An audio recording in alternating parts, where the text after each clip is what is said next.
예, 오늘 마태복음 10장 34절로 39절에 있는 말씀을 가지고 제자로서의 갖는 각오라는 제목으로 두 번째 말씀을 드립니다. 우리 다 같이 한번 인사할게요. 옆 사람 같이 하시고 앞뒤 사람 같이 하실 때 지난 한 주간 동안 평안하십니까? 인사합니다. 지난 한 주간 동안 평안하십니까? 평안하십니까? 평안하십니까?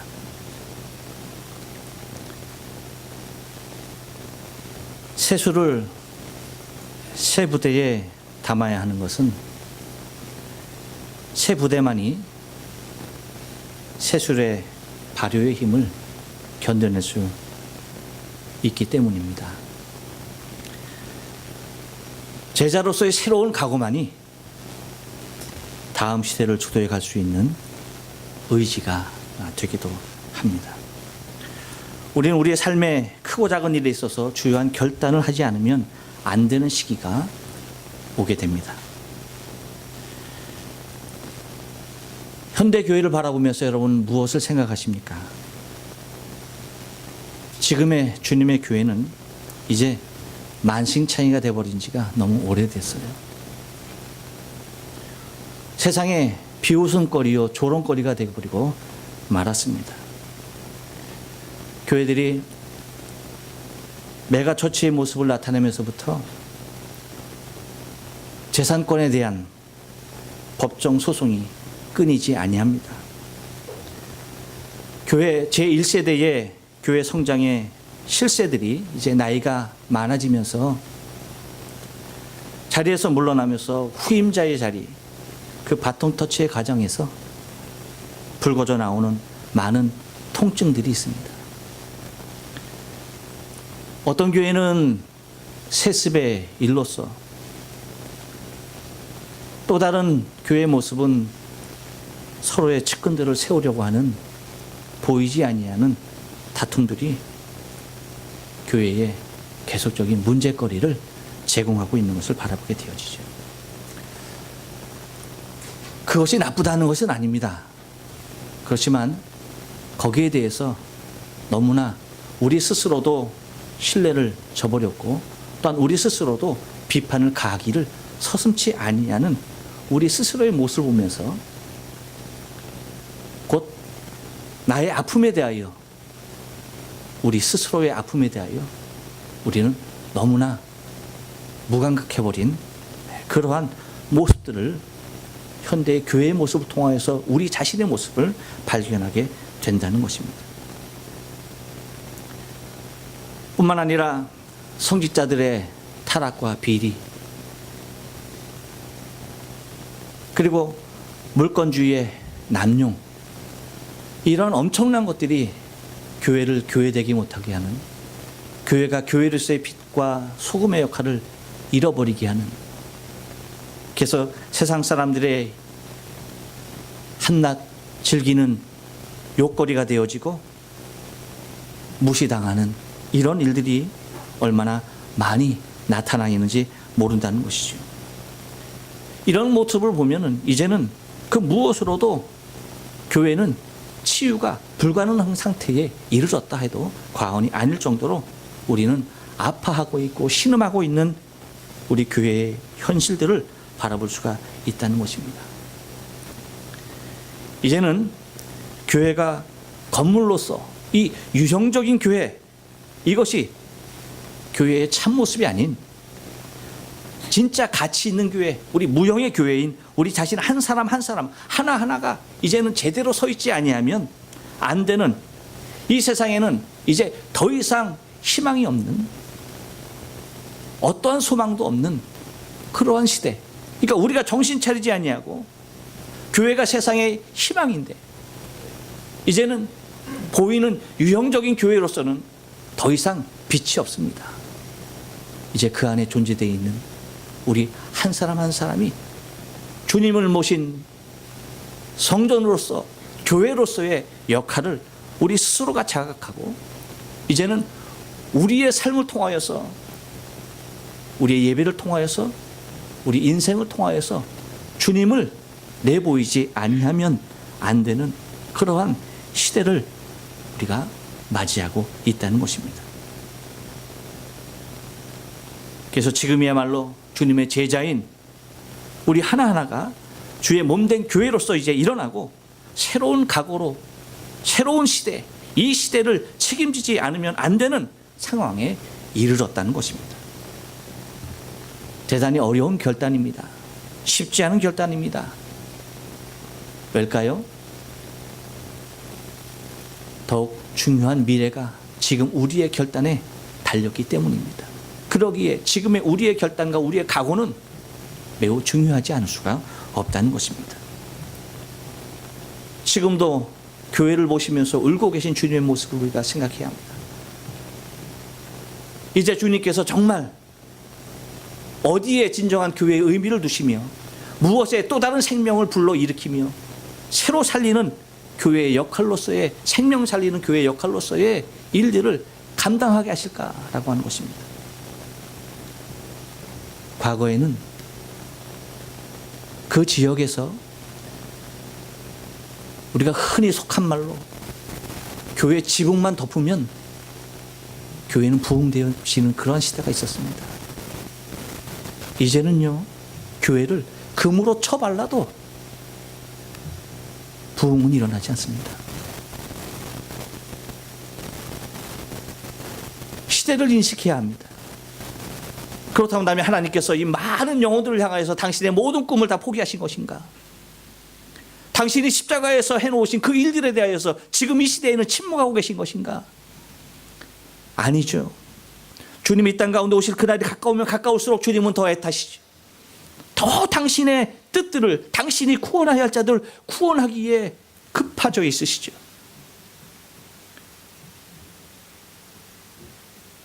이제는 우리 한 사람 한 사람 주님의 교회로서 일어나야 할, 진정한 교회의 의미가 회복되어져야 할 이 시대에 우리가 서 있습니다. 그러므로 여러분, 우리가 세수를 새 부대에 담아야 하는 것은 우리 한 생명 한 생명이 주님의 몸된 교회로 내가 결단하고 새로운 각오로 주를 바라보지 않냐면 안 되는 시점에 이르는 것을 우리가 생각하면서, 지난주에 저는 주님의 제자로서 갖는 각오에 대하여서 먼저 주의 뜻에 부응해야 한다는 것과, 그리고 복음 외에는 길이 없다는 것에 대하여서 여러분에게 말씀을 드렸습니다. 오늘은 그 이후에 있는 말씀을 통하여서 정말 제자로서 갖는 새로운 각오, 새로운 부대가 준비되어져야 하는데 무엇이겠는가 생각하면서 은혜를 좀 나누기를 원합니다. 먼저 제자로서 갖는 각오가 있어야 하는데 그것이 뭡니까? 한번 따라서 합니다. 참 사랑의 가치입니다. 그렇습니다, 여러분. 37절 말씀 보니까 이렇게 얘기해요. 아비나 어미를 나보다 더 사랑하는 자는 내게 합당치 아니하고 아들이나 딸을 나보다 더 사랑하는 자도 내게 합당치 아니하고 라고 말합니다. 무슨 말씀입니까? 분명히 사랑에 관한 말인데 부모와 자식의 차원을 넘어야 한다는 것입니다.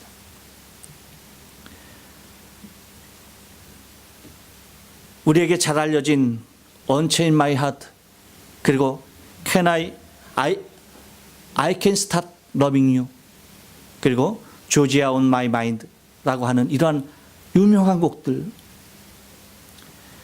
컨트리면 컨트리, 재즈면 재즈, 발라드면 발라드, 블루스, 소울 할 것 없이 온갖 장르를 넘나들면서 모든 차트를, 새로운 기록을 썼던 사람이 있습니다. 미국의 흑인 뮤지션이죠. 누굽니까? 레이 찰스라고 하는 사람 다 아실 겁니다.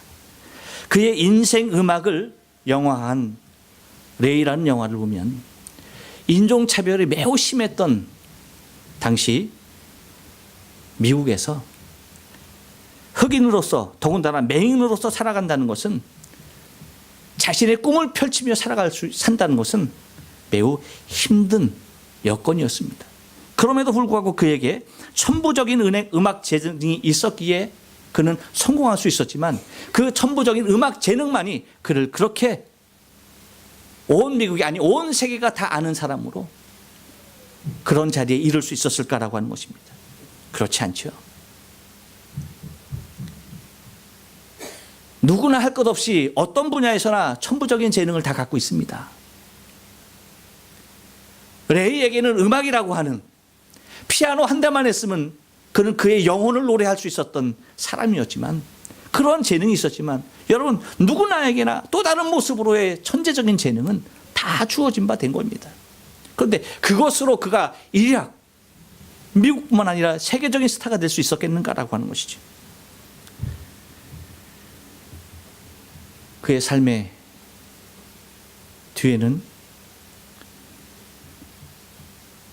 편모스라에서 내 아들이 흑인으로서, 더군다나 맹인으로서 이 험한 차별이 이렇게 심한 이 시대를 헤치고 살아갈 수 있는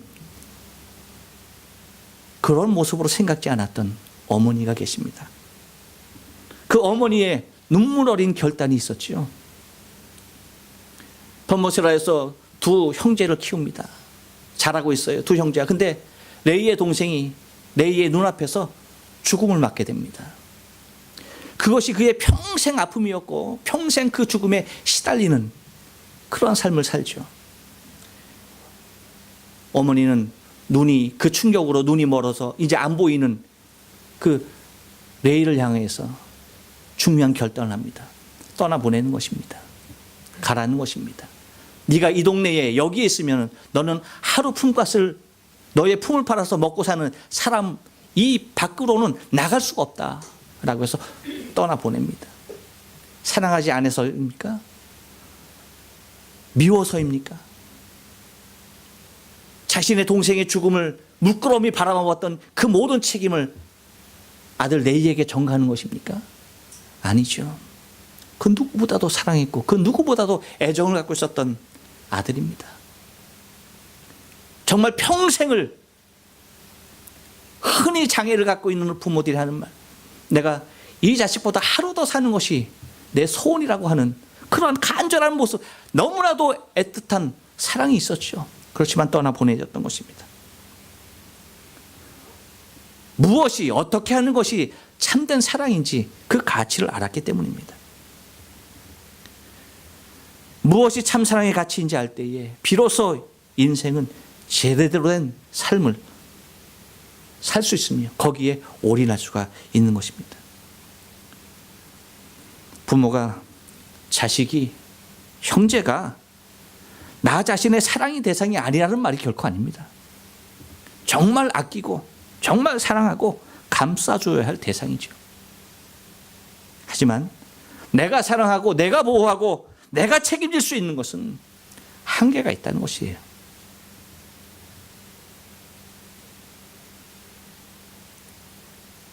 부모로서, 형제로서, 자식으로서 내 사랑하는 가족을 책임질 수 있는 것은 일부분에 불과하다는 것입니다. 내 힘으로는 할 수 없는 지극히 제한적인 것이 너무나 많다는 것이에요. 이 제한적인 영역의 것을 다 소진한다면 그 이후에는 어떻게 하겠다는 것입니까? 대책이 없는 것입니다. 그러므로 우리가 해야 할 일은 우리의 사랑의 가치를 다함이 없는, 결코 끊임이 없는, 결코 쇠하지도 아니한 우리 주님의 사랑에 결부돼야 한다는 것입니다. 우리의 사랑의 가치를 주님께 두지 아니하면 그 무엇도 참으로 참된 사랑의 가치를 깨닫지 못했다는 것입니다.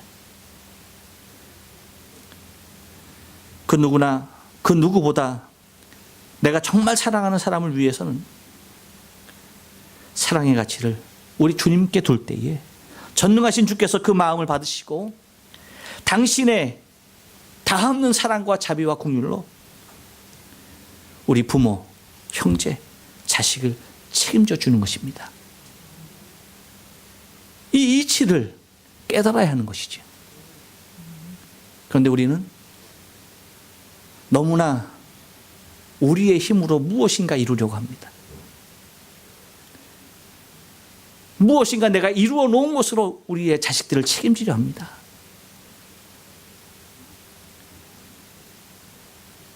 그리고 내가 가진 그것으로 그들을 행복하게 하려고 합니다. 그런데 사랑은, 진정한 사랑은 그렇지 않더라고요. 우리가 사랑하면 사랑할수록 멀어져 가는 것입니다. 우리가 애정을 담고 있으면 담고 있을수록 더 쇠하여지는 거예요. 하지만 우리가 주님을 바라보면서 우리의 인생의 삶을 주님을 사랑하는 자로, 내 자식을 주님을 사랑하는 자로, 주님을 의지하는 자로 만들어 갈 때에 이상하죠. 주님께서 그 자식을 돌보고 그 부모를 이끌고 그 형제를 축복하는 모습들을 우리는 발견하게 됩니다. 이것이 참 사랑의 가치입니다. 혹여나 우리의 생이 내 부모나 형제가 자식을 원수되게 하지는 않는지 여러분 바라봐야만 합니다. 왜 원수되게 해야 합니까? 그것은 다름이 아닙니다. 참된 참사랑의 가치를 발견하지 못했기 때문입니다. 과연 무엇이 합당한 것인지에 대한 분별력이 우리의 영 안에 주어져야 할 줄로 믿습니다. 그러므로 여러분, 우리가 주님의 제자로서 새롭게 가져야 할 각오는 다른 것이 아닙니다. 참사랑의 가치입니다. 주님께서 말씀해 주시는 참사랑, 우리의 사랑을 헛되이 만들어서는 결코 되지 아니합니다. 우리의 사랑을 가치 잃은 모습으로 방치해서는 아니 되는 것이죠. 한 번 더 따라서 합니다.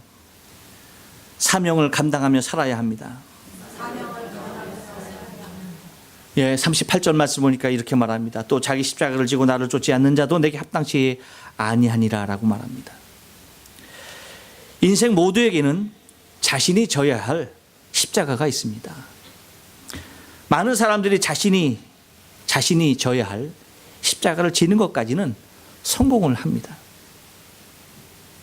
하지만 그 십자가를 지고 과연 주를 쫓는 삶을 사느냐에서 많은 사람들이 실패하고 있는 것을 보게 되어져요.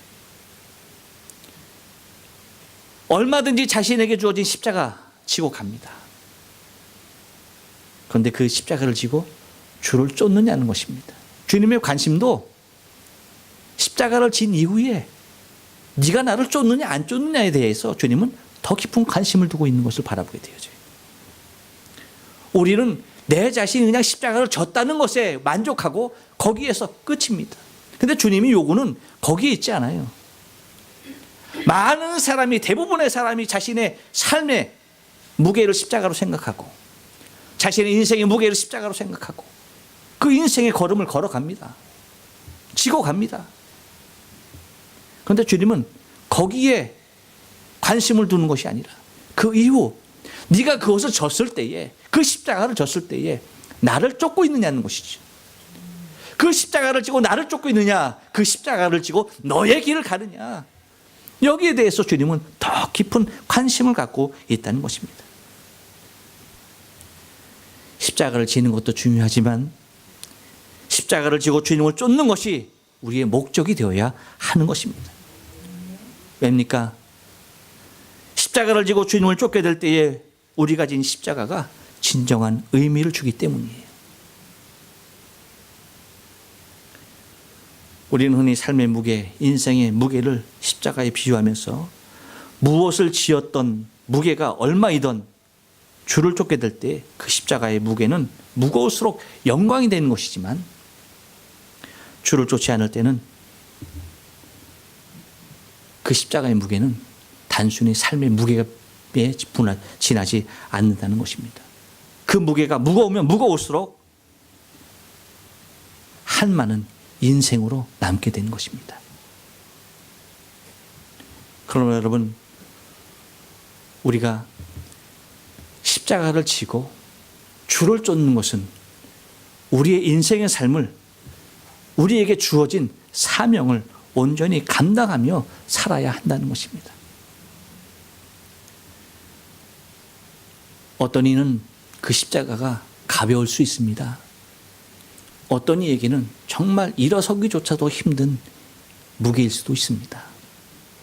하지만 동일하게 주를 쫓는다고 한다면 그것은 너무나 아름답고 귀한 것입니다.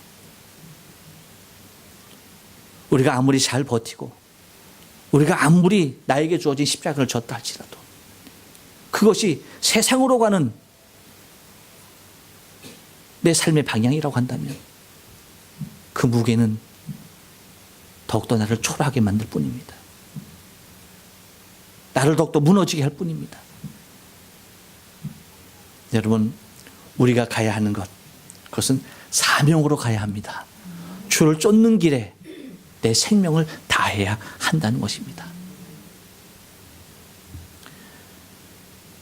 많은 사람들이 하나님께 나와서 예배하고는 있지만 그 이후의 삶이 과연 주를 쫓는 삶인가? 많은 사람들이 주를 찬양하고 있지만 정말 그들의 삶은 주를 쫓고 있는 것인가?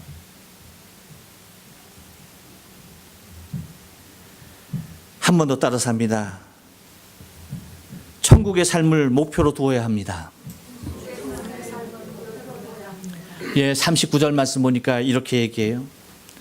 자기 목숨을 얻는 자는 잃을 것이요 나를 위하여 자기 목숨을 잃는 자는 얻으리라 라고 말합니다. 성경에 보면 주님께서 천국을 비유로 들어주신 비유 중에서 한 농부가 밭을 가다가 보화를 발견하고 돌아간 후에 자신의 전 재산을 팔아가지고 그 밭을 샀다라고 하는 비유가 있습니다.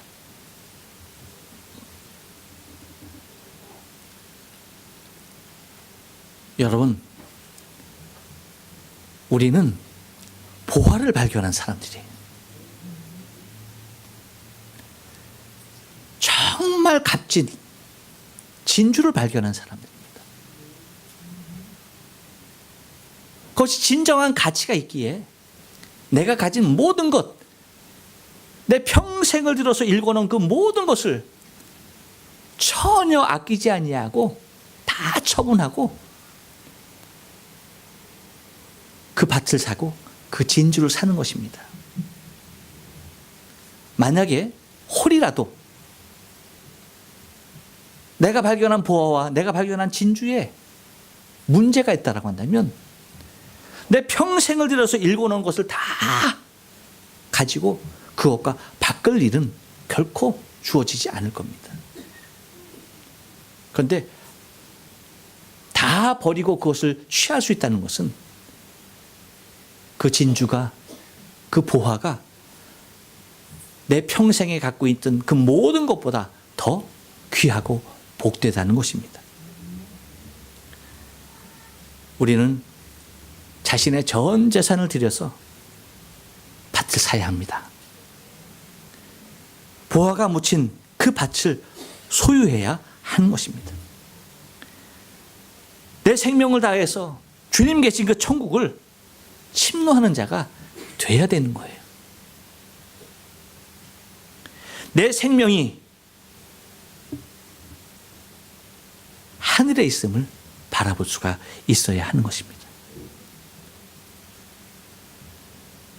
이 땅에서의 생명이 우리의 소망이 되어서는 결코 안 된다는 것입니다.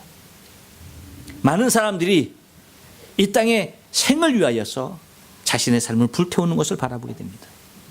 이 땅의 생명을 위하여서 자신의 인생의 모든 것을 다 거는 것을 바라보게 됩니다. 하지만 하늘에서의 영원한 생명이 우리의 단 하나의 소망이 되어야만 합니다. 여러분, 이 땅에서 갖고 있는 것은, 이 땅에 갖고 있는 소유는 의미가 없습니다. 이 땅에서는 소유의 의미가 있는 것이 아니고 오늘 본문의 말씀을 가만히 보면 소유가 아닙니다. 잃는 것이 되어야 합니다. 이 땅에서 우리의 삶은 소유를 위하여 사는 것이 아니라 잃기 위하여서 살아야 합니다. 무엇까지라도, 우리의 목숨까지라도, 우리의 목숨까지라도 내가 내 목숨을 간직하려고 사는 것이 아니라 내 목숨을 잃으려고 살아야 한다는 것입니다.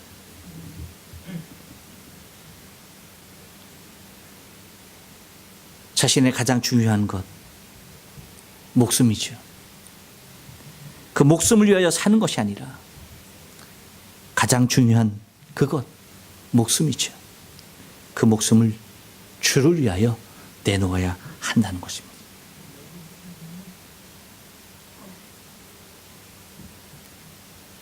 그래서 주를 위하여서 우리의 목숨을 내놓으려고 한다면 우리는 천국의 삶을 목표로 두지 아니한 사람은 어떠한 경우에서든 어떠한 이유로든 주를 위하여 자신의 목숨을 내놓을 수가 없어요.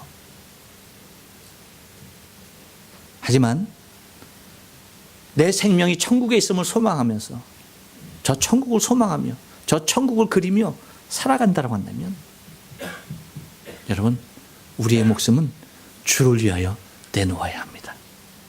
왜요? 왜 주를 위하여 내놓아야 할까요? 그것은 내가 있어야 할 그 천국을 지금도 주님께서 내가 거해야 할 그 자리를 예비하고 계심을 믿기 때문입니다. 주님이 말씀하셨죠? 내가 너를 위하여 저 천국을 예비를 다 하면 내가 너희를 위하여 이 땅에 올 것이다. 생각해 보세요. 이 땅도 아름다운 곳 많죠. 의리의리한 저택들 많죠. 거기에 하룻밤이라도 한번 묵어보는 것, 여러분 꿈 아닙니까? 얼마나 좋은 거 많습니까? 여러분, 이 세상이 얼마나 아름다운지요.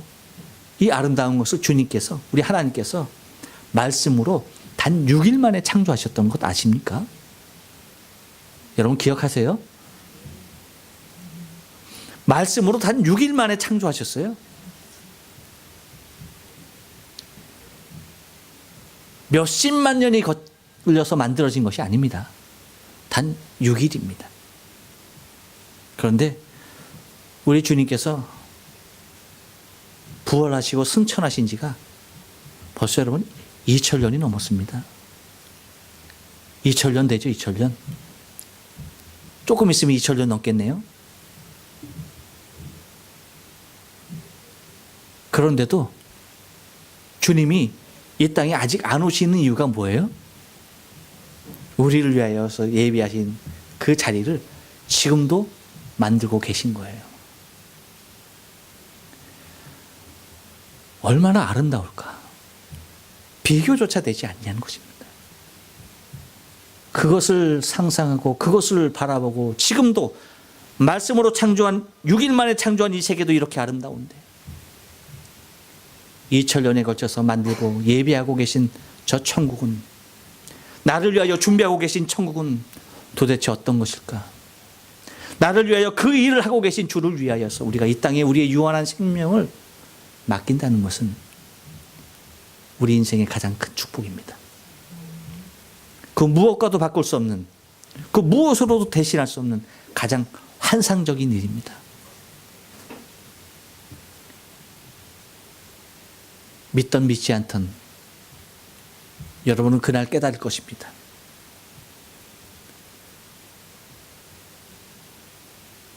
그날 보게 될 것입니다. 그날 주님께서 우리에게 말씀하신 것이 정말 참이었구나 하는 사실을 알게 될 것입니다.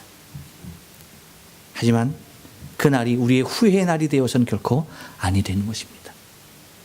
그날이야말로 그러면 그렇지, 그러면 그렇지, 내가 소망하고 내가 꿈꿔온 그 날이 현실로서 이루어지는 가장 아름다운 삶의 모습이 되어야 하는 것입니다.